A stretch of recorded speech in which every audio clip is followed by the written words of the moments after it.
మా నోటి మాటలు మా అందరి హృదయ ధ్యానము ప్రభువా మీ దృష్టికి అంగీకారములగునట్లు చేయము. ఎన్నో కలతలు నలతలు కన్నీరు కష్టము అనారోగ్య సమస్యలు ఆర్థిక సమస్యలలో నుంచి ప్రభువా మమ్మలను విడిపించి ఏ యోగ్యత లేనటువంటి మమ్మలను ఏ అర్హత లేనటువంటి మమ్మలను ప్రభువా కేవలము నీ కృపచేత నీ కటాక్షము ద్వారా మమ్మలను ప్రేమించి మమ్మలందరినీ ప్రభువా సజీవులుగా ఉంచి ఈ ఉదయకాల సమయంలో ప్రభువా మీరు చేసినటువంటి మేలులను జ్ఞాపకం చేసుకుంటూ కృతజ్ఞతాస్తుతులను చెల్లిస్తూ ప్రభువా మీ సన్నిధిలోనికి వచ్చాం. మీకు అగపడడానికే వచ్చాం ప్రభువా. మమ్మలందరినీ మీ హస్తముతో మమ్మలను తాకండి. మా శరీరములో ఉన్న బలహీనతలు అనారోగ్యములను తీసివేయండి. మంచి ఆయురారోగ్యములను ప్రభువా మీరు ప్రసాదించండి ప్రభువా. సృష్టిలో భాగమైనటువంటి మేము మా బాధ్యత మా విధి విధానములు ఏమిటో మరొకసారి పునః పరిశీలన చేసుకొని ప్రభువా మా జీవితాన్ని క్రమపరచుకోవడానికి మీ వాక్యము ద్వారా మాతో సంధించమని ప్రార్థన చేస్తున్నాం. కూడి వచ్చిన బిడ్డలందరినీ సంఘమును ప్రభువా మీరు దీవించండి నాయనా. ప్రాముఖ్యముగా నీ వాక్యమును తండ్రి మేము ధ్యానం చేయబోతూ ఉండగా మీరే మాతో మాట్లాడండి. మీ యొక్క సిలువ చాటున ప్రభువా మమ్మల్ని అందరినీ మరుగు చేయండి. నేను కాదు ప్రభువా మాట్లాడేది, వాక్యం అందించేది నీవే మాతో మాట్లాడుమని సృష్టికర్తవైన దేవా, విమోచనకర్తవైన దేవా, పరిశుద్ధాత్ముడైనటువంటి దేవా మీ సన్నిధి మాతో ఉంచి మాతో మాట్లాడుమని యేసు నామములో ప్రార్థన చేసి అడిగి వేడుకుంటున్నాము తండ్రి, ఆమేన్. దయచేసి అందరము కూర్చుందము. దయచేసి అందరు కూర్చోవాలని ప్రేమపూర్వకంగా మనవి చేస్తూ ఉన్నాను. హల్లెలూయా, హల్లెలూయా. ప్రభు నందు ప్రియమైన వారలారా, దేవుని బిడ్డలారా, ప్రభునేసు క్రీస్తు వారి ప్రశస్తమైన నామములో మీ అందరికీ హృదయపూర్వకమైన ధన్యవాదాలు కృతజ్ఞతలు తెలియజేస్తూ ఉన్నాను. దేవుడు మనలందరినీ కూడా ప్రేమించి ఆశీర్వదించి మరి ఈరోజు ఈ ఆదివారం ఎన్విరాన్మెంట్ సండే, పర్యావరణ ఆదివారం జరుపుకోవడానికి దేవుడు కృపనిచ్చాడు. పర్యావరణ ఆదివారం ఈరోజు మనం ధ్యానిస్తున్నటువంటి అంశం ఏంటంటే creation speaks, listening to God's voice in nature అనేటువంటి అంశాన్ని మనం ఈరోజు ధ్యానించబోతూ ఉన్నాం. సృష్టి మాట్లాడుతుంది, ప్రకృతిలో దేవుని స్వరం అనేటువంటి మాటను ఈరోజు మనం ధ్యానం చేయబోతూ ఉన్నాం. ప్రతి సంవత్సరం ఈ జూన్ 2వ ఆదివారం కానీ లేదా 3వ ఆదివారం కానీ మనకు దేవుడిచ్చినటువంటి అంశం ఏముంటుందంటే ప్రతి సంవత్సరం కూడా జూన్ నెలలో ఈ 14 లేదా 21 తేదీలలో ఖచ్చితంగా ఎన్విరాన్మెంట్ సండే అనేది ఖచ్చితంగా వస్తుంది. ఎందుకనగా దేవుడు కలగజేసినటువంటి సృష్టి, దేవుడు ప్రేమించినటువంటి సృష్టిలో భాగమైనటువంటి మనం మన బాధ్యతలను మరలా తిరిగి పునః పరిశీలన చేసుకొని ఈ సృష్టిలో మనం ఎలా ఉండాలి, ఈ సృష్టిని ఎలా ప్రేమించాలి, ఈ సృష్టిని ఎలా కాపాడాలి, వీటన్నిటిని గురించి మరలా దేవుడు మనతో మాట్లాడబోతున్నాడు. హల్లెలూయా. ప్రియమైనటువంటి వారలారా, మానవ మనుగడ కోసం, మనందరి జీవనం కోసం దేవుడు ముందుగా ఈ సృష్టిని కలగజేశాడు. ఇందాకనే మీరు అందరూ పాడారు, సృష్టిని చూడయ్యో ఎంతో బాగుంది. ఎవరు చేసిరి, ఎలా చేసిరి, ఎందుకు చేసిరి, ఇవన్నీ కూడా మనం చూసినట్లయితే ఈ సృష్టి శూన్యములో నుండి దేవుడు సృష్టిని కలగజేశాడు. హల్లెలూయా. శూన్యములో నుండి దేవుని ఆత్మ జలముల పైన అల్లాడుచుండగా దేవుడు తన నోటి మాట రువహ్ అనేటువంటి శబ్దం, ఆ మాట ద్వారా మాత్రమే దేవుడు ఈ సృష్టి అంతటిని కూడా దేవుడు కలగజేశాడు. ఈరోజు ప్రియమైనటువంటి దేవుని బిడ్డలారా, ఈ 6 దినముల సృష్టిలో 5 దినముల సృష్టి, 6వ రోజు సృష్టి మానవుడు, ఈ రెండిటి మధ్య జరిగినటువంటి వ్యత్యాసాలలో మనం గమనించినట్లయితే 5 రోజుల సృష్టి దేవుని మాట ద్వారా కలిగింది. 6వ రోజున మాత్రం తన స్వహస్తాలతో దేవుడు మానవుణ్ణి తయారు చేశాడు. నోటి మాట ద్వారా కలిగినటువంటి సృష్టి ఏమో మాట వింటుంది, చేతి ద్వారా చేసిన సృష్టి ఏమో మానవుడేమో దేవుని మాటను వినడం లేదు. ఈ రోజున అందుకనే దేవుడు మానవులను ఈ సృష్టిలో ఎందుకు ఉంచారు, ఎక్కడుంచాడు, దేని కొరకు ఉంచాడు, ఈ సృష్టి అంతటిని కూడా దేవుడు ఎంతో ప్రేమించాడు. 4 నదులు ఎప్పుడు కూడా తడుపుతూ ఉన్నాయి. పీషోను, గీహోను, ఇద్దేకులు, యూఫ్రటీస్ అనేటువంటి నదులతో, జీవజల నదులతో ఏదోను తోట లేదా ఈ తోట అంతటిని కూడా తడుపుతూ, సృష్టిని తడుపుతూ, జీవవృక్ష ఫలాలను అందిస్తూ మానవ మనుగడ కోసం ఎన్నో ఎన్నో ఎన్నో మరి అద్భుతమైనటువంటి సృష్టిని దేవుడు మనకు కలగజేశాడు. ఈరోజు ఈ ప్రకృతిని చూస్తూ ఉంటే ఎంత అందంగా ఉన్నాయి. పర్వతాలు చూడండి, కొండలు చూడండి, గుట్టలు చూడండి, నదులు చూడండి. ఇవన్నీ చూస్తే దేవుడు కలగజేసినటువంటి సృష్టి అంతా కూడా చాలా అందముగా ఉన్నది. సృష్టి నిశ్శబ్దంగా లేదు. నదులు అవి ప్రవహిస్తూ ఉన్నాయి. దట్టమైనటువంటి అడవులు, వాటి ఆకులు శబ్దం చేస్తూ ఉన్నాయి. పర్వతాలు, గుట్టలు, లోయలు, మరి ఇవన్నీ కూడా మనం గమనించినట్లయితే ఇవన్నీ మాట్లాడుతూనే ఉన్నాయి. వాటి యొక్క శబ్దాలు ఎంతో అందంగా వినిపిస్తూ ఉంటాయి. సముద్రం దగ్గరకు పోయి కూర్చుంటే సముద్రం ఘోషిస్తూ ఉంటుంది. అడవిలోకి పోయి కూర్చుంటే ఆ ఆహ్లాదం వేరు, ఆ మకరందం వేరు, ఆ పుష్పాలు వేరు. ఈరోజు అందుకని దావీదు అంటున్నాడు 19వ కీర్తన 1వ వచనంలో ఏమున్నదండి, ఈరోజు మనం చదువుకున్న వాక్యంలో గమనించినట్లయితే 19వ కీర్తన 1వ వచనంలో, ఆకాశములు దేవుని మహిమపరుచుచున్నవి, అంతరిక్షములు ఆయన చేతి పనిని ప్రచురము చేయుచున్నవి. భక్తుడైనటువంటి దావీదు అంటున్నాడు, ఆకాశములు దేవుని మహిమపరుస్తున్నవి. హల్లెలూయా, హల్లెలూయా. ఈ ఆకాశమంతా చూసినట్లయితే దేవుని నామాన్నే ఘనపరుస్తూ ఉన్నాయి. దేవుడు కలగజేసినటువంటి సృష్టి దేవుని ఘనపరుస్తూ ఉంది. ఈరోజు మానవుడు మాత్రం దేవుని ఘనపరిచే స్థితిలో లేడు. దేవుని మర్చిపోయాడు, దేవుని ఆజ్ఞను మర్చిపోయాడు. ప్రియమైనటువంటి వారలారా, ఆదికాండం 2వ అధ్యాయంలో 15వ వచనంలో దేవుడు మానవునికి ఒక ప్రముఖమైన బాధ్యతను దేవుడిచ్చాడు. మరియు దేవుడైనటువంటి యెహోవా నరుణ్ణి తీసుకొని ఏదెను తోటను సేద్యపరచుటకును దానిని కాచుటకును దానిలో ఉంచెను. హల్లెలూయా, హల్లెలూయా. మానవుడికి దేవుడిచ్చిన ప్రాముఖ్యమైనటువంటి బాధ్యత. ఎందుకంటే 5 రోజులు కూడా దేవుడు సృష్టిని కలగజేసి ఆ సృష్టిలో భాగమైనటువంటి మానవుని తన స్వహస్తాలతో తయారు చేసి మానవుడికి దేవుడిచ్చినటువంటి ప్రముఖమైనటువంటి బాధ్యత ఏంటంటే అతడు ఏదెను తోటలోనికి తీసుకొని పోయి ఒకటి సేద్యపరచుటకును, రెండోది కాచుటకును. 2 మాటలు చెప్పాడు దేవుడు. సేద్యపరచుటకును, సేద్యం చేయాలి. సేద్యం చేయడం అంటే అగ్రికల్చరల్ లాంగ్వేజ్ ఇది. మనం కూడా మన బిడ్డల్ని అగ్రికల్చర్ చదివిస్తూ ఉంటాం. చదవటమే తప్ప చేసేది ఎవరు ఉండరు. అగ్రికల్చరల్ లాంగ్వేజ్లో దేవుడు మనతో మాట్లాడుతున్నాడు. ఇదిగో సేద్యం చేయుటకును, ఒకటి కాచుటకును. కాయడం వేరు, సేద్యం చేయడం వేరు. ఈ 2 బాధ్యతలను దేవుడు మానవుడికి దేవుడిచ్చాడు. సేద్యం చేయవలసినటువంటి మానవుడు, మరి సృష్టిలో భాగమైనటువంటి మానవుడు ఈ రోజున సేద్యం చేయడం లేదు. కాయవలసినటువంటి మానవుడు దాన్ని కాపుదల కాయడం లేదు. ఈరోజు సృష్టి మూలుగుచూ ఉన్నది. ప్రసవ వేదన స్వరం వినబడతా ఉంది. రోమాపత్రిక 8వ అధ్యాయంలో మనం చూస్తూ ఉంటాం. పౌలు మాట్లాడుతూ, అయ్యా ఒకసారి సృష్టి యొక్క స్వరం మీరు విన్నారా?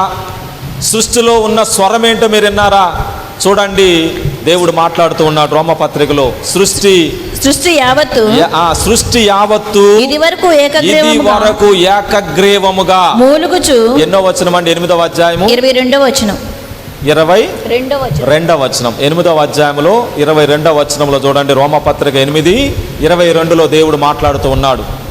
సృష్టి ఇది వరకు ఏకగ్రీవముగా మూలుగుచు ప్రసవ వేదన. హల్లెలూయా, హల్లెలూయా. మూలుగులు, ప్రసవ వేదన. ఎంత పెయిన్ ఈ రోజున ఈ సృష్టి అనుభవిస్తూ ఉంది. ఎందుకనగా మానవుడు మరి చంద్రమండలంలో అడుగు పెడుతున్నాడు, సముద్రపు లోతెంతో పరిశోధన చేస్తున్నాడు. అలాగనే ఎన్నో కంప్యూటర్లు ఈ రోజున సైన్స్ అండ్ టెక్నాలజీ ఆధునికకరమైనటువంటి సాంకేతాలు అభివృద్ధి చెందుతూ ఉన్నాయి. ఇలాంటి పరిస్థితుల్లో ప్రకృతిలో ఉన్నటువంటి దేవుని స్వరాన్ని మాత్రం మనం వినడం లేదు.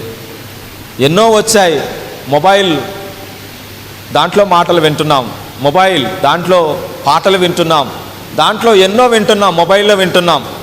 కానీ అలాగనే సోషల్ మీడియా ద్వారా వచ్చే మాటలు వింటున్నాం, చూస్తున్నాం. టెలివిజన్ ద్వారా పొలిటికల్ నాయకులు మాట్లాడే మాటలు వింటున్నాం, ఎన్నో ప్రకటనలు మనం వింటున్నాం. కానీ మరి దేవుని యొక్క స్వరాన్ని మాత్రం ప్రకృతిలో మనం మాటలు వినడం లేదు. దేవుని యొక్క స్వరాన్ని మనం వినాలి అని దేవుడు తన వాక్యము ద్వారా మాట్లాడుతూ ఉన్నారు. ఈ రోజున నీరు కావచ్చు, డీజిల్ కావచ్చు, పెట్రోల్ కావచ్చు, ఇనుము కావచ్చు, బొగ్గు కావచ్చు, ఇవన్నీ కూడా దేవుడు కలగజేసినవే కదా. ఇవన్నిటినీ దేవుడు మన కొరకు భూమిలో దాచి ఉంచాడు. తరిగిపోతున్నా మరలా పునరుత్పత్తిని చేస్తూనే ఉన్నాడు. కానీ మానవుడు మాత్రం తన యొక్క స్వార్థంతో, దురాశతోటి ఈ భూమిని ఎంతో దోపిడీ చేస్తూ ఉన్నాడు. కాబట్టి ప్రియమైనటువంటి దేవుని బిడ్డలారా, సృష్టిలో భాగమైనటువంటి మనములో సృష్టి ఎందుకు మూలుగుచున్నది? ఈనాడు మరి ఎన్నో పరిస్థితులు జరుగుతూ ఉన్నాయి. 7 మిలియన్ల రసాయనాలు సమ్మేళనాలు, 7 మిలియన్ల రసాయనాలంట. ప్రపంచంలో విస్ఫోటనం 7 మిలియన్ల రసాయనాలంటే మరి అణువిద్యుత్ లేదా అణుబాంబులు తయారు చేసేటువంటి ఈ ఎన్నో భయంకరమైన 3వ ప్రపంచ యుద్ధం కనుక జరిగితే ఎన్నో భయంకరమైనటువంటి 7 మిలియన్ల రసాయనాలు ప్రపంచంలో ఉన్నాయంట. ఒకవేళ అవి కనుక బ్లాస్ట్ అయితే ఈ ప్రపంచం యొక్క పరిస్థితి ఏమవును? అలాగనే ప్రియమైనటువంటి దేవుని బిడ్డలారా, నదులు చూసినా, గాలి చూసినా, అడవులు చూసినా, మన గృహ జీవితం చూసినా ఇవన్నీ కూడా విషపూరితమైపోయాయి. అలాగనే ఓజోను పొర దెబ్బతిన్నది. ఈనాడు ప్రపంచంలో మానవుడు మరి రెట్టింపు చర్మ క్యాన్సర్, ఈ రోజున భయంకరమైన క్యాన్సర్లు రావడానికి గల కారణం ఏంటంటే ఓజోను పొర దెబ్బతినడం ద్వారా. ఈనాడు క్యాన్సర్ భయంకరమైనది రెట్టింపు, అంటే 20 సంవత్సరాలలో రెండింతలుగా క్యాన్సర్ అనేది ఈ రోజున ఎక్కువైపోయింది. పర్యావరణ సమస్యలు ఎక్కువైనాయి, సంక్షోభం అనేది ఎక్కువైంది, అనేకమైన తీవ్ర రూపం దాలుస్తూ ఉంది. విమానాలలో వదిలేటువంటి ఆ బొగ్గు, ఆ పొగ 100 సంవత్సరాల వరకు కూడా అది ఆకాశంలోనే అలాగే ఉండిపోతుందంట.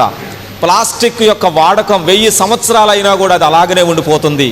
ఈ విధముగా మానవుడు ఉపయోగించేటువంటి ఇంధనం కావచ్చు, మానవుడు వాడేటువంటి ప్లాస్టిక్లు కావచ్చు, అవి కరగడం లేదు. ఈనాడు మానవుడు చేసినటువంటి పరిస్థితుల వలన, తన వాడేటువంటి వాటి వలన కీటకాలు చనిపోతున్నాయి, పక్షులు చనిపోతున్నాయి, రాక్షస బల్లులు చనిపోతున్నాయి, అన్నీ అంతరించిపోతున్నాయి. కాబట్టి ఈ రోజున దేవుడు ఎంతగానో మూలుగుతూ ఉన్నాడు. అందుకని రోమపత్రిక 8వ అధ్యాయంలో ఆయన స్వరం ఏం వినపడుతుందంటే, ఆయన స్వరము మూలుగుచు ప్రసవ వేదన పడుచున్నది, దేవుని కుమారుల ప్రత్యక్షత కొరకు అంటున్నాడు అనమాట. దేవుని కుమారులుగా మనం ఉండాలి. దేవుడు ఈ సృష్టిలో భాగమైనటువంటి మనలను కాయడానికి, మేపడానికి, పోషించడానికి, రక్షించడానికి దేవుడు మనలను ఏర్పాటు చేశాడు. అందుకనే యోబు ద్వారా ఈరోజు మనతో మాట్లాడుతూ ఉన్నాడు. మొట్టమొదటి బైబిల్ లెసన్లో మరి సృష్టి ఒక గురువుగా మనకు బోధిస్తూ ఉంది. సృష్టి ఒక బోధకుడుగా లేదా ఒక గురువుగా ఈరోజు మనకి లెసన్ చెప్తా ఉంది. సృష్టే మన గురువు, ద క్రియేషన్. ఒక సృష్టే మనకి ఈరోజు గురువుగా బోధిస్తూ ఉంది. అందుకనే ఈ యోబు గ్రంథంలో 12వ అధ్యాయం 7వ వచనంలో యోబు మాట్లాడుతూ ఉన్నాడు. అయినను మృగములను, 7వ వచనంలో ఏముందండి? మృగములను విచారించుము, అవి నీకు బోధించును. ఆకాశ పక్షులను విచారించుము, అవి నీకు తెలియజేయు. 2 మాటలు యోబు గారు మాట్లాడుతున్నాడు. భూమి మీద ఉన్నటువంటి యోబు చాలా నీతిమంతుడు, భక్తిపరుడు. ఈ భూమికి పునాదేసింది దేవుడే, ఈ సృష్టిని కర్త అయినటువంటి దేవుడే. కాబట్టి సృష్టిలో ఉన్నటువంటి వాటిని గురించి యోబు మాట్లాడుతూ ఆయన చెప్పేటువంటి మాట ఏంటంటే మృగములను విచారించండి. చూడండి, మృగములను చూడండి, దేవుడు మాట్లాడుతున్నాడు యోబు ద్వారా. మృగములను విచారించండి. ఈ రోజున మృగాలు చాలా బాగున్నాయి. మృగాలు వాటి జోలికి వెళ్తేనే తప్ప అవి ఎవరి జోలికి దాడి చేయవు. ఈ రోజున మానవ మృగాలు తయారైనాయి. మృగాలే మంచిగా ఉన్నాయి కానీ మానవ మృగాలు ఎక్కువైనాయి. ఈ మానవ మృగాలకి క్రమం తప్పిపోయింది. వరుస లేదు, చిన్న పెద్ద తేడా లేదు. సృష్టిలో ఒక క్రమమైనటువంటి పద్ధతిలో మృగాలు జీవిస్తూ ఉన్నాయి. వాటికి ఒక క్రమం దేవుడిచ్చాడు. దేవుని మాటను అవి తృణీకరించకుండా దేవుని మాటకు లోబడి ఈ మృగాలు జీవిస్తూ ఉన్నాయి. కానీ మానవుడు ఏమయ్యాడు? మృగము కంటే తెలివైనవాడు, పక్షుల కంటే తెలివైనవాడు, శ్రేష్టమైనటువంటి మానవుడే, ఈ సృష్టిలో భాగమైనటువంటి మానవుడే మానవ మృగాలైపోయి మనిషిని పీకి తినేటువంటి ఒక రాక్షస మృగంగా మానవుడు తయారయ్యాడు. దేవుడు చాలా బాధపడుతూ ఉన్నాడు. అయ్యా, మరొకసారి దేవుడు మనకు జ్ఞాపకం చేస్తున్నాడు. మృగములను చూడండి, వాటిని విచారించండి. ఆకాశ పక్షులను చూడండి, వాటిని విచారించండి. ఈరోజు మృగాలు దేవుని మాట విన్నాయి. సింహం మనందరికీ తెలుసు. దానియేలును సింహాల గుహలో పడవేస్తే, సింహమా నీవు తినొద్దు, నీ నోరు కట్టుకోమంటే నోరు కట్టుకుంది అది. లేకపోతే మనిషిని చూడగానే సింహానికి తినేయచ్చు. కానీ సింహం దానియేలును ఏమి చేయలేకపోయింది. ప్రియమైనటువంటి దేవుని బిడ్డలారా, తిమింగలం యోనా చేప కడుపులోనికి వెళ్ళాడు. యోనా చేప కడుపులో ఉన్నా కూడా చేప చూస్తే 3 రోజుల దాకా నువ్వేం చేయొద్దు యోనాని. యోనాకి ఏమి చేయొద్దు, హాని చేయొద్దంటే ఆ తిమింగలం కూడా యోనాకి ఏమి హాని చేయలేకపోయింది. అలాగనే కరువు కాటకాలలో ఉన్నటువంటి ఏలియాకు కాకులు కూడా ఆహారాన్ని అందించాయి. పక్షులు దేవుని మాట విన్నాయి. ఈరోజు ఇవన్నీ చెప్పుకుంటూ పోతే దేవుడు వాడుకున్నటువంటి సృష్టిలో ప్రతి జంతువుని కూడా తన పరిచర్యలో వాడుకున్నాడు. ఏది కూడా దేవునికి ఆటంకంగా కలిగి ఉండలేదు. ప్రతి జంతువు కానీ పక్షులు కానీ అన్నీ కూడా దేవుని మాటకు లోబడ్డాయి. అన్నిటిలో చీమలు ఉన్నాయి కదా. 6వ అధ్యాయం సామెతల గ్రంథంలో దేవుడు మాట్లాడుతూ ఉన్నాడు. అయ్యా, ఎప్పుడైనా చీమలు చూసావా? ఎట్టుంటాయండి చీమలు? చిన్న చీమలు అవి. చీమలు ఎంతగా ఉంటాయి, వాటిని నలిపేస్తాం కాళ్ళ కింద మనం. కానీ దేవుడు ఏమంటున్నాడంటే చీమలను కూడా చూడు ఒకసారి, వాటి నడతలను నీవు కనిపెట్టు. చిన్నవి చీమలు. ఈ రోజున అదే అంటున్నాడు సామెతల గ్రంథంలో 6వ అధ్యాయంలో దేవుడు మనతో మాట్లాడుతున్నాడు. 6వ వచనంలో, సోమరి చీమల యొద్దకు వెళ్ళుము, వాటి నడతలను కనిపెట్టి జ్ఞానము కూర్చుకో. చీమలు ఎంత అండి, దాని బతికెంత. చీమ కాలు కింద పడితే చచ్చిపోద్ది చీమ. కానీ చీమలో ఉన్నటువంటి గొప్పతనం చూడండి. దేవుడు మరి మానవుడు ఎంత తెలివైన వాడు. ఆకాశంలో చంద్రమండలంలో అడుగు పెట్టగలడు, పక్షిలాగా ఎగరగలడు, సముద్రంలో ఈదగలడు, సముద్రపు లోతెంతో తెలుసుకోగలడు. అంత టెక్నాలజీ డెవలప్మెంట్ చేశాడు. ఎన్ని చేసినా కూడా దేవుడు మరొకసారి సొలొమోను మహారాజు గారి ద్వారా మనతో మాట్లాడుతున్న మాట ఏంటంటే, ఓ సోమరి, ఒకసారి చీమల నడతలను కనిపెట్టు. ఒక్క చీమ ముందు వెళ్తే అన్ని చీమలు దాని వెనకే వెళ్తాయి. వాటిలో ఉండేటువంటి యూనిటీ, అవి ఎండాకాలం వేసవి కాలంలో ఆహారాన్ని సమకూర్చుకుంటాయి. శీతాకాలంలో లేదా వర్షాకాలంలో అవి కూర్చొని అవన్నీ కూడా భోజనం చేస్తాయి. అవి కష్టపడకుండా భోజనం చేయవు. మానవుడు కష్టపడొద్దు, భోజనం కావాలా. ఈరోజు మన కడుపే మన దేవుడైపోయిండు. ఏమి తిందుమా, ఏమి త్రాగుదమా అని మానవుడు కేవలము ప్రయాసపడుతున్నాడు. కానీ చీమలు కష్టపడకుండా భోజనము చేయవు. వాటి నడతలను కనిపెట్టండి, దేవుడు మాట్లాడుతూ ఉన్నాడు. అవి మీకు తెలివిని కలగజేయవా, జ్ఞానం ఇస్తుంది. కాబట్టి ప్రియమైనటువంటి దేవుని బిడ్డలారా, దేవుడు జ్ఞాపకం చేస్తున్నాడు, మృగములను విచారించండి, పక్షులను విచారణ చెయ్యండి అని దేవుడు తన వాక్యము ద్వారా మనతో మాట్లాడుతూ ఉన్నాడు. కాకులు పొద్దున్నే లేవగానే ఏమంటాయండి? కావు కావు అంటే మాకేమి కావు అంటని. అంత ధైర్యం వాటికి. కావు కావు అంటే మాకేమి కావు. మరి మనం వామ్మో రోజుకి ఏమవుతుందో, ఈరోజు బీపీ ఎంత పెరుగుతుందో, ఎంత షుగర్ పెరుగుతుందో, ఎంత బలహీనత వస్తుందో, రేపు ప్రయాణం చేస్తుంటే ఏమవుతుందో. కాకులు అంటాయి పొద్దున్నే, కావు కావు మాకేమి కావు. దేవుడు మమ్మలను పోషిస్తాడు. అవి పెందల కడనే లేచి దేవునికి మొరపెడతాయి. అదే యోబు అంటున్నాడు 38వ అధ్యాయంలో 41వ వచనంలో, యోబు గ్రంథం 38వ అధ్యాయము 41వ వచనంలో మనం చూసినట్లయితే, పిండం పెట్టేటువంటి వాటిని తినే కాకులు. తిండి లేక తిరుగులాడుచు 38వ అధ్యాయం 41వ వచనం చదవండి అమ్మా. తిండి లేక తిరుగులాడుచు తిండి లేక తిరుగులాడుచు కాకి పిల్లలు దేవునికి మొరపెట్టినప్పుడు కాకికి ఆహారము సిద్ధపరిచిన వాడు ఎవరు? తిండి లేక ఆహారము లేక అలమటించినప్పుడు, కావో అంటుంటే నీకేమి కావు అని దేవుడు వాటికి అన్నిటిని కూడా సమకూరుస్తూ ఉన్నాడు. The provide God and protect God. కాకి అనుకుంటుంది నేను ఇంత నల్లగా ఉన్ననే. మా అమ్మ కూడా చిన్నప్పుడు అన్నారే కాకి అని పిలిచేది నన్ను. అంటే నేను చాలా నల్లగా ఉన్నాను, కాకితో పోల్చేది. కాకి అని, మా కాకి ఎడిపోయింది అనేది చిన్నప్పుడు నన్ను. అంటే మనం కూడా చిన్నప్పుడు కొంతమంది నల్లగా ఉంటే కాకినని, తెల్లగా ఉంటే పావురమని, ఇంకా రకరకాలుగా మనుషులను పేర్లు పెట్టి పిలుస్తారు. కొంతమందిని గాడిద అంటారు. రకరకాల వస్తువులతో, జంతువులతో మనుషులను పోలుస్తారు. ఈ రోజున కాకి ఎవరో మానవుడు పిండం పెడితే తినేటువంటి కాకులే కావచ్చు. కాకికి సమాజంలో విలువలేది అని మనం అనుకుంటాం. కానీ ఈ రోజున మొట్టమొదటిగా నోవాహు కాలంలో ఈ జలప్రళయం, ఈ ఆదికాండం 6వ అధ్యాయంలో మనం గమనించినప్పుడు, ఈ మానవుడు చేసినటువంటి తప్పిదాల వలన నెఫీలులు ఎంతో బలత్కారముతో భూమిని వాయువరస లేకుండా అక్రమమైనటువంటి మార్గంలో కండబలం, గుండె బలం కలిగి మానవులందరిని కూడా పీడిస్తూ భయంకరమైనటువంటి పరిస్థితుల్లో ఈ నెఫీలులు అనేటువంటి ఒక తెగ ఉన్నది. భయంకరం. దేవుడు చూశాడు.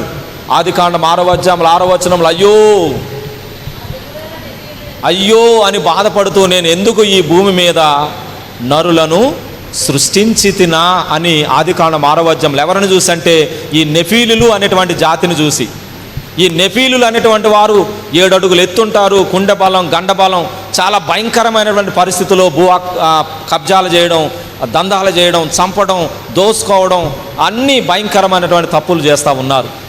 ఆదికాండంలో దేవుడు 6వ అధ్యాయంలో ఈ నెఫీలను చూసి దేవుడు చాలా బాధపడ్డాడు. నేను ఎందుకు భూమి మీద ఈ నరులను సృష్టించానా? అప్పుడు దేవుడు అన్నాడు, నోవాహుతో దేవుడు మాట్లాడాడు. నోవాహు వాడం చేసుకున్నాడు. నోవాహు కుటుంబాన్ని దేవుడు కాపాడాడు. ఈ 40 రోజులు ప్రచండమైనటువంటి వర్షం కురిసింది. అప్పుడు భూమి మీద వర్షం నీరు తగ్గిందా లేదా, ఎలా ఉంది అని మొట్టమొదటిగా వదిలింది ఏ పక్షినండి? తన వాడలో నుండి పడవలో, అంటే నోవాహు తీసుకున్నటువంటి వాడలోనికి అన్నిటిని పిలిచాడు. దేవుడు చెప్పాడు, ఆయా జాతి ప్రకారముగా 2 చొప్పున అవి పడవలోనికి తీసుకోమన్నాడు. నోవాహు వాడలోనికి అన్నీ వచ్చినాయి. పులులు వచ్చినాయి, సింహాలు వచ్చినాయి, జంతువులు వచ్చినాయి, పక్షులు వచ్చినాయి, అన్నీ వచ్చినాయి. అన్నీ పడవలోనే ఉన్నాయి. కానీ పడవలో ఉంటే ఒకటి చూసుకున్నాయి. మరి పులిని చూడగానే, పులి లేక మేకను చూడగానే దాన్ని తినాలి అనే ఆలోచన కలగాల. ఒక సింహానికి ఇంకొక జంతువుని చూడగానే తినాలనిపించాలా. నోవాహు వాడలో ఉన్నటువంటి జంతువులు మరి ఒకదానికి ఒకటి ఎక్కడైనా తిన్నయ్యా? మరి మనం 4 ఆడోళ్ళు ఒక చోట కూర్చుంటే అంత కథమే. 4 మనుషులు ఎక్కడైనా కూర్చుంటే ఒక ఇల్లు మీద ఏదో ఒకటి దాడి చేస్తాం.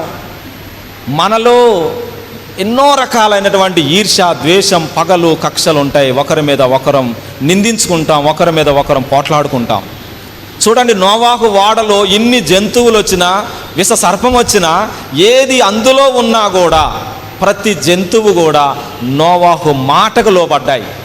ఒకదానికొకటి హాని చేసుకోవాలా, ఒకదానికొకటి తినాలా, వాటిలో రక్తపాతం చెందించుకోవాలి, ఒకదానికొకటి తినాలి. కానీ ఏది కూడా తినలేదు. అలాగనే పడవలో ఉండిపోయాయి. నోవాహు మాట్లాడుతూ మొట్టమొదటిగా ఆయన వదిలినటువంటి పక్షి ఏంటంటే, బైబిల్లో ఉన్న మాట కదా, దేనిని వదిలాడండి? ముందు కాకినే వదిలాడు. వెళ్ళి నీరు తగ్గిందో లేదో బయటికి వెళ్ళి చూడమంటే కాకి బయటికి వెళ్ళి ఒక అంజూరపు కొమ్మను తీసుకొచ్చి అంజూరపు ఒలీవ కొమ్మను తీసుకొచ్చింది. ప్రియమైనటువంటి దేవుని బిడ్డలారా, ఈరోజు కాకి వెళ్ళిపోయి మళ్ళీ తిరిగి వచ్చింది. మానవుడు దేవుని దూరమైపోతున్నాడు కానీ మళ్ళీ దేవుని దగ్గరికి రావడంలే. పాపం ఏం చేస్తుందంటే దేవునికి దూరం చేసిద్ది. ఈ రోజున కాకి, ఒకసారి మీరు చూడండి, కాకిని నోవాహు పంపించాడు కానీ అది తిరిగి మళ్ళీ వచ్చేటప్పుడు నోవాహు దగ్గరికి సమాచారం తీసుకొచ్చింది. ఈ రోజున అందుకని దేవుడు అంటున్నాడు, మనం చదువుకున్నటువంటి 3వ పాఠంలో లూకాసు సువార్త 12వ అధ్యాయంలో 24వ వచనంలో దేవుడు మాట్లాడుతూ ఉన్నాడు. ఈరోజు మనం చదువుకున్నటువంటి 12వ అధ్యాయంలో కాకుల సంగతిని విచారించి చూడుడి. అమ్మా, కాకుల సంగతి విచారించి చూడండి. కాకుల సంగతి ఏంటో ఒకసారి మీరు చూడండి. ప్రియమైనటువంటి దేవుని బిడ్డలారా, ఈరోజు మరి కాకుల సంగతిని మీరు విచారించి చూడండి. దేవుడు మాట్లాడుతూ ఉన్నాడు ఇర్మియా గ్రంథంలో 8వ అధ్యాయం 7వ వచనంలో కూడా. ఇర్మియా ప్రవక్త కూడా మనతో మాట్లాడుతూ ఉన్నాడు. ఆకాశంలో ఎన్నో ఉన్నాయి పక్షులు, సంకుముడి కొంగ అయినటువంటి తన కాలమును ఎరిగేది, భవిష్యత్తులో జరగబోయే వాటిని ఎరిగే కొన్ని కొంగలు ఉన్నాయి, తెల్లగొవ్వలు ఉన్నాయి, మంగళ కత్తి లాంటి పిట్టలు ఉన్నాయి, ఎన్నో ఉన్నాయి. వాటన్నిటిని చూడమంటున్నాడు ఇర్మియా గ్రంథం 8వ అధ్యాయం 7వ వచనంలో. ఆకాశమునికి ఎగురు సంకుబడి కొంగ అయినను తన కాలమును ఎరుగును తెల్లగువ్వయు మంగళ కత్తి పిట్టయు ఓదె కొరుకును తాము రావాల్సిన కాలమును ఎరుగును. అయితే నా ప్రజలు యెహోవా న్యాయ విధిని ఎరుగరు. ప్రియమైనటువంటి దేవుని బిడ్డలారా, ఇర్మియా ప్రవక్త కూడా మాట్లాడుతున్నాడు. అయ్యా, కాలమును ఎరుగును, అవన్నీ కూడా జరగబోయేటువంటి వాటిని గురించి తెలుసుకుంటాయి కానీ మానవుడు ఏమి కూడా తెలుసుకోలేని పరిస్థితి. కాబట్టి దేవుడు మనతో మాట్లాడుతూ ఉన్నాడు. మృగములను విచారించి అవి నీకు బోధించును, ఆకాశ పక్షులను విచారించుము అవి నీకు తెలివిని అనుగ్రహించును. కాబట్టి ఈ రోజున సృష్టిలో భాగమైనటువంటి దేవుడు మనతో మాట్లాడుతూ ఉన్నాడు. కాబట్టి ప్రియమైనటువంటి దేవుని బిడ్డలారా, మన దేవుడు సృష్టికర్త అయినటువంటి దేవుడిని మనం స్మరిస్తూ ఉన్నాం. సృష్టికర్త అయినటువంటి దేవుణ్ణి మనం ఆరాధన చేస్తూ ఉన్నాం. సృష్టిలో భాగమైనటువంటి మనము కూడా ఈ సృష్టిని కాపాడాలని దేవుడు తన వాక్యము ద్వారా మనతో మాట్లాడుతూ ఉన్నాడు. అదే కాకి ఏలియాకు ఆహారాన్ని అందించింది. మొదటి రాజుల గ్రంథంలో 17వ అధ్యాయంలో 4 నుంచి 6 వచనాలు మనం చూసినట్లయితే,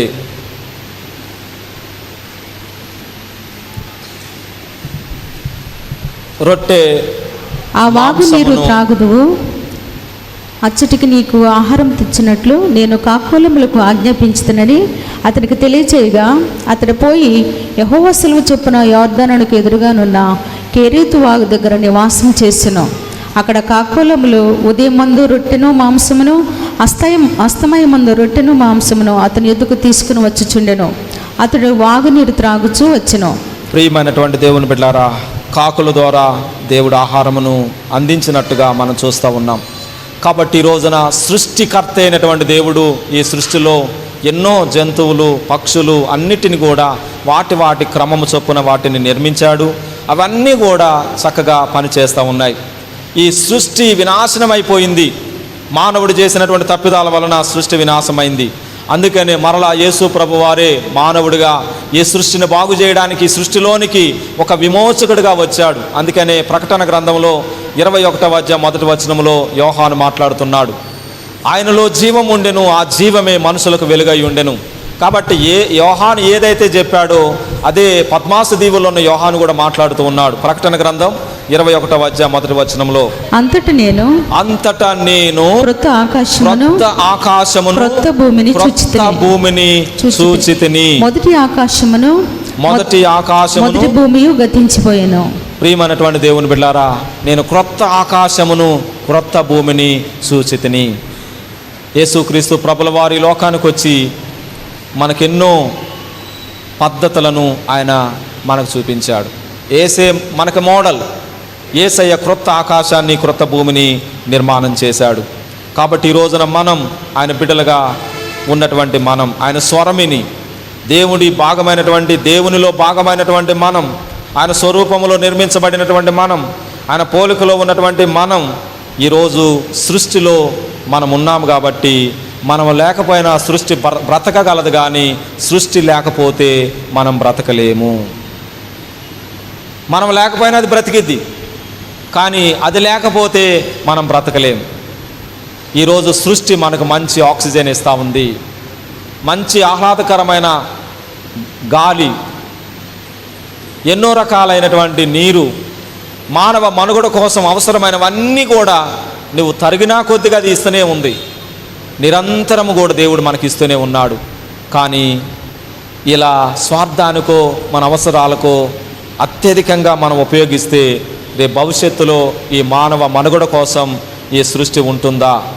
కాబట్టి ప్రియమైనటువంటి దేవుని బిడ్డలారా, మరి సృష్టిలో భాగమైనటువంటి మనం సృష్టిని కాపాడి దేవుని స్వరం విని దేవుని యొక్క సృష్టిలో ఆయన ప్రేమించినటువంటి దానిని మనం కూడా ప్రేమించాలి.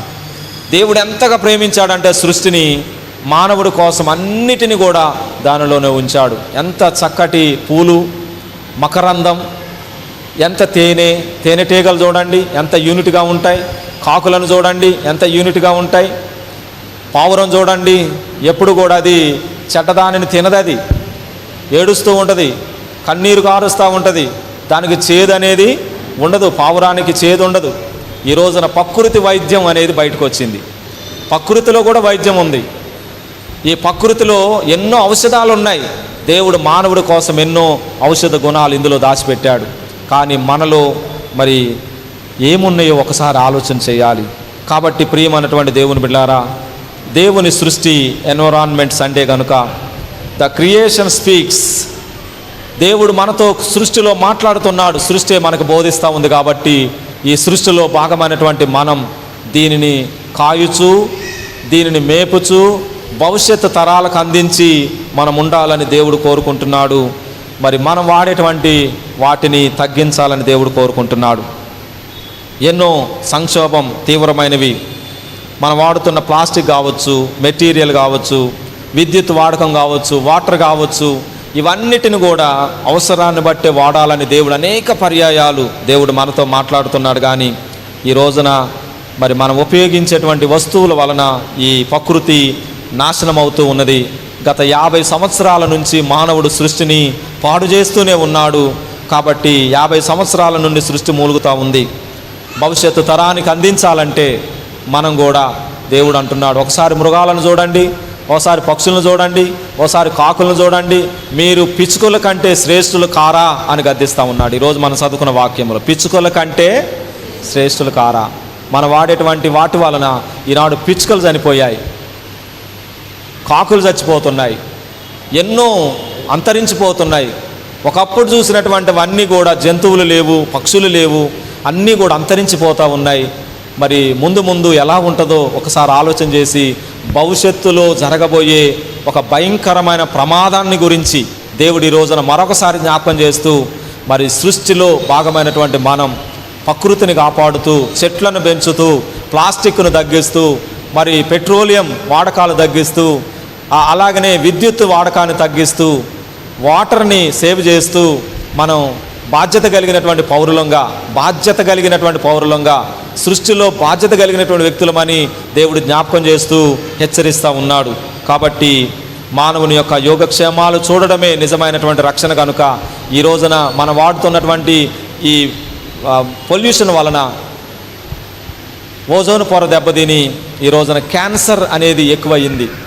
ఎక్కడ చూసినా క్యాన్సరే, భయంకరమైనటువంటి క్యాన్సర్ పొంచి ఉన్నది. కాబట్టి ప్రియమైన వారలారా, దీనికి కారణం ఎవరో కాదు, మనం తవ్వుకున్న గోతిలో మనమే పడుతున్నాం. మనం చేసినటువంటి పాపం మనకే శిక్ష విధిస్తూ ఉంది.